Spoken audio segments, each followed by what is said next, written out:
அன்பு செல்லுமே, பல நாளாக பிரம்ம முகூர்த்த நேரத்தில் எழுந்த நீ எவ்வளவோ வேண்டுதலை என்னிடம் வைத்திருக்கிறாய். சில விஷயங்கள் நடக்காமலேயே போய்விட்டது என்பதற்காக உன் பிரம்ம முகூர்த்தமே எனக்கு பலிக்கவில்லை. நான் செய்தேன், ஆனால் பலிக்கவில்லை. யார் யாரோ சொல்கிறார்கள் என்று நான் பிரம்ம முகூர்த்த நேரத்தில் எழுந்து என்னுடைய தெய்வத்தை வணங்கினேன். ஆனால் ஒரு தெய்வம் கூட கண் திறந்து பார்க்கவில்லை என்று புலம்பிய வார்த்தையானது என் காதில் கேட்டு, உனக்கான பரிசை, வாழ்நாள் பரிசை உனக்காக நான் தர வந்துள்ளேன். இந்த பரிசானது உன் வாழ்நாள் முழுவதும் நிலைத்த உன்னுடனேயே நிரந்தரமாகவே இருக்கும் தங்குமே.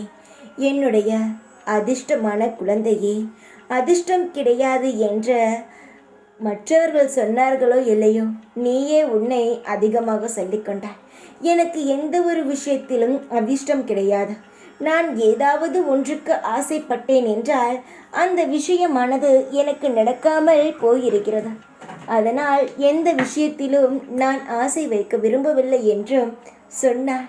நீ எதன் மீது ஆசை வைத்தாயோ, எதற்காக பல விருதங்களை நீ எடுத்தாயோ, அந்த செயலானது உன்னுடைய வாழ்க்கையில் நிரந்தரமாக உனக்கு கிடைக்கப் போகிறது.